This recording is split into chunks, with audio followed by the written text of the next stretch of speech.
Hi friends, நான் உங்கள் சிவா. இந்த வீடியோவில் நம்ம என்ன பார்க்க போகிறோம் அப்படின்னா, வித்தியாசமான படங்கள் வரிசையில் இந்த வாட்டி வந்து ஒரு வெப்சீரிஸை பற்றி தான் பார்க்க போகிறோம். ஒரு தமிழ் வெப்சீரிஸ். இந்த வெப்சீரிஸை வந்து முக்கியமான ரிவ்யூவர்கள் யாருமே வந்து ரிவ்யூ பண்ணலை. சும்மா ஒரு 2-3 பேர் பண்ணியிருக்காங்க. அவங்களும் வந்து ஒரு தவறான பார்வையில் வந்து அதை ரிவ்யூ பண்ணியிருக்காங்க அப்படின்னு சொல்கிறேன். எப்படி அப்படின்னா, அது வந்து ஒரு தமிழ்நாட்டில் எடுக்கப்பட்ட லோ பட்ஜெட்டில் எடுக்கப்பட்ட ஒரு வெப் சீரிஸு ரொம்ப நல்லாயிருக்கு அப்படின்னு தான் சொல்லியிருக்காங்க. ஆனால் தமிழ்நாட்டில் எடுக்கப்பட்டது, புதுமுக நடிகர்கள் நடிச்சிருக்காங்க, ரொம்ப நல்லா நடிச்சிருக்காங்க அப்படிங்கிற மாதிரி சொன்னாங்க. பட் அவங்க வந்து இன்னும் கிளாரிஃபையாக எதுவுமே பார்க்கல அப்படிங்கிற மாதிரி எனக்கு தோணுச்சு. ஆக்சுவலாக வந்து கருவனம் அப்படிங்கிற ஒரு வெப் சீரிஸை பற்றி தான் நான் இப்போ பேச போகிறேன். இது வந்து சிங்கப்பூரில் எடுக்கப்பட்டது. மீடியாகாப் வந்து தயாரிச்சிருக்காங்க. சிங்கப்பூரில் மீடியாகாப்ன்றது ஒரு மிகப்பெரிய ஒரு நிறுவனம். அவங்க வந்து லோ பட்ஜெட்டில் வந்து எதையும் எடுக்க வேண்டிய அவசியம் இல்லை. ஒரு நல்ல பட்ஜெட்டில் நல்லா தான் எடுத்திருக்காங்க அப்படின்னே சொல்லலாம். அதில் நடிச்சிருக்கவங்கலாம் கிட்டத்தட்ட 20 வருஷமாக 25 வருஷமாக நடிச்சுக்கிட்டு இருந்தவங்க தான். வசந்தம் தொலைக்காட்சியில் நடிச்சிருக்காங்க, சில நாடகங்கள் நடிச்சிருக்காங்க, பல நாடகங்கள் நடிச்சிருக்காங்க அப்படின்னே சொல்லலாம். அவங்கெல்லாம் புதுமுகங்கள் கிடையாது. தமிழ்நாட்டில் இருந்து புதுசாக பார்க்குறவங்களுக்கு வேணால் அவங்க வந்து புதுமுகங்கள். இது எப்படி நீ சொல்கிற என்னன்னா, நான் ஒரு 10 வருஷம் சிங்கப்பூரில் இருந்திருக்கேன். அது வந்து எனக்கு தெரியுது. இன்னும் சொல்லப்போனால் நான் வந்து சிங்கப்பூரை மிஸ் பண்ணுறேன் அப்படின்னு கூட சொல்லலாம். அந்த அந்த வெப் சீரிஸை வந்து பார்க்கையில் வந்து அவங்க தமிழ் பேசுகிற ஸ்லாங் வந்து எனக்கு ரொம்ப பிடிக்கும். சும்மா நார்மலாக அந்த குருவி படத்துலலாம் வாலா போலா அப்படின்னு சொல்கிற மாதிரிலாம் அவங்க பேச மாட்டாங்க. அவங்க அந்த மாதிரி பேச மாட்டாங்க. சும்மா எடுத்தோம் கவுத்தோன்னு அந்த மாதிரி அவங்க எடுத்து வச்சுருக்காங்க அந்த படத்தில். அதில் வந்து ஒரு இது இருக்கும், சில வார்த்தைகள் டேர்ம்ஸ் வந்து அவங்க யூஸ் பண்ணுவாங்க. அது வந்து ரொம்ப நல்லாயிருக்கும். இப்போ வந்து கடுப்பாகி ஏதாவது ஒருத்தன் செய்கிறான் அப்படின்னா அவனை வந்து மண்டை ஓடி அப்படின்னு சொல்லுவாங்க. அப்புறம் வந்து அவங்க கோவமாகிட்டாங்க, சூடாகிட்டாங்க அப்படின்னா, எனக்கு மண்டைக்கு மணி அடிக்குது அப்படின்னு சொல்லுவாங்க. தேத்தண்ணி குடிங்களா அப்படின்னு சொல்லுவாங்க. இந்த மாதிரி விஷயங்களை வந்து அவங்க நிறையா சொல்லுவாங்க. கோத்ரூ பண்ணுங்க அப்படிங்கிற விஷயங்கள் சொல்லுவாங்க. இந்த மாதிரி சின்ன சின்ன வார்த்தைகள்லாம் அவங்க யூஸ் பண்ணுறது ரொம்ப அழகாக இருக்கும்.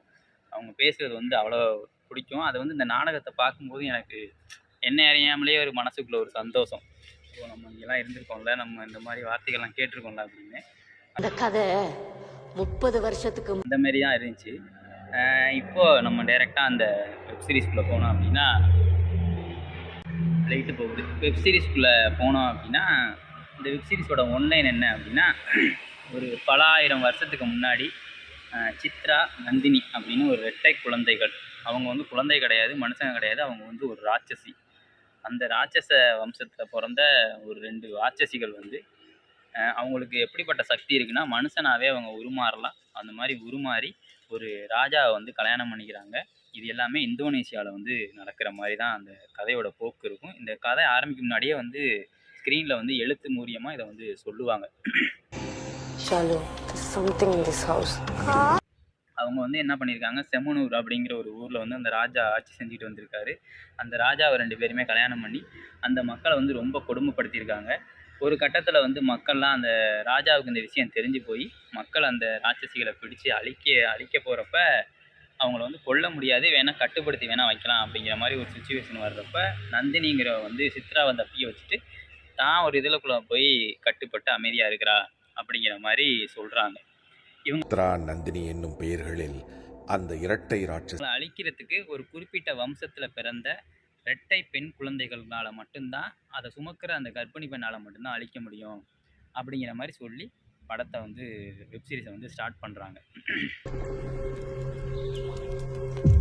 அந்த 2 பெண் குழந்தைகளை சுமக்கின்ற அந்த தாயால் அதை மட்டும்தான் அந்த ராட்சசிகளை வந்து அழிக்க முடியும் அப்படிங்கிற மாதிரி அந்த ஸ்டோரி வந்து மூவ் ஆகும். கடைசியாக அவங்க அழிச்சாங்களா இல்லையா அப்படிங்கிறது வெப்சீரிஸோட முழு கதை. இப்போ நம்ம நூற்றுக்கணக்கான வருஷம் இந்த படத்தோட ஸ்டார்டிங் சீனில் 2 பிறந்த குழந்தைங்க, ரெட்டை குழந்தைங்க, இப்போ பிறந்த பிள்ளைங்களை தூக்கிக்கிட்டு ஒரு அம்மா ஒரு அனாதை ஆசிரமத்துக்கு வராங்க.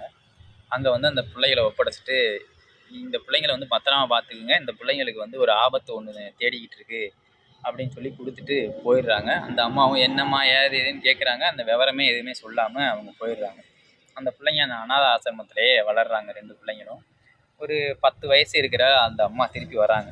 வந்து நான் தாம்மா அவங்க அம்மா, இது மாதிரி ஒரு முக்கியமான ஒரு விஷயம் என்னென்னா, உங்களுக்கு வந்து ஒவ்வொரு கட்டத்துலேயும் ஒரு ஆபத்து வந்துக்கிட்டே இருக்கும்.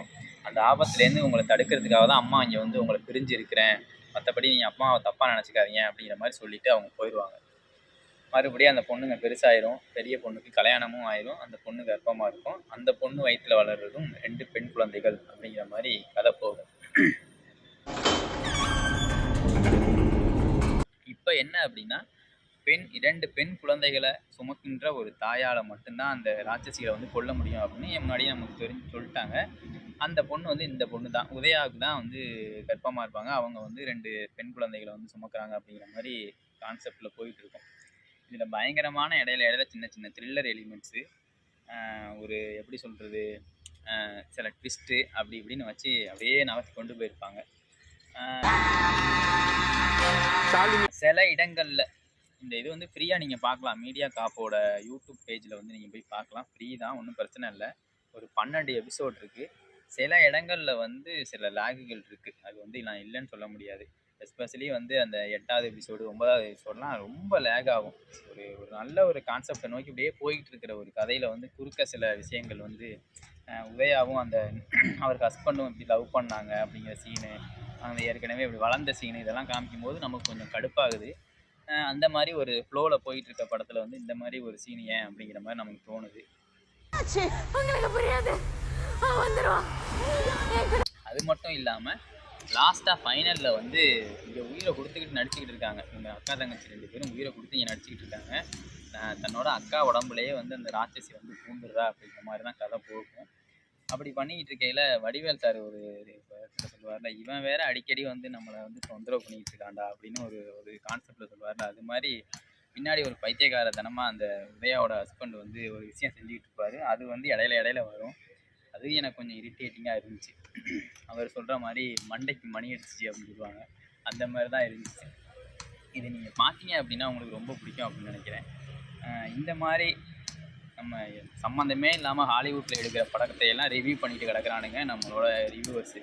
இந்த மாதிரி ஒரு தமிழ் படம் சிங்கப்பூரில் நம்ம தமிழ் மக்கள் வந்து எடுத்திருக்க ஒரு வெப் சீரிஸு, அதுக்கெல்லாம் பார்த்துட்டு ரிவ்யூ பண்ணலாம். என்னை பொறுத்த வரைக்கும் அதெல்லாம் பார்த்துட்டு ரிவ்யூ பண்ணலாம். பட் ஆனால் அவங்கெல்லாம் அதெல்லாம் பண்ணுறதில்ல, என்னன்னு தெரியல. நீங்கள் பார்த்தீங்க அப்படின்னா ரொம்ப நல்லாயிருக்கும். சிங்கப்பூரில் இருக்கிற இந்த என்னோடய வீடியோ பார்த்துக்கிட்டு இருக்கிற நிறையா பேர் வந்து பார்க்குறாங்க. அவங்கெல்லாம் கொஞ்சம் ஷேர் பண்ணுங்கள். ஷேர் பண்ணிங்க அப்படின்னா கொஞ்சம் இந்த படம் வெளியே நல்லா தெரியும் அப்படின்னு நினைக்கிறேன். தேங்க்யூ.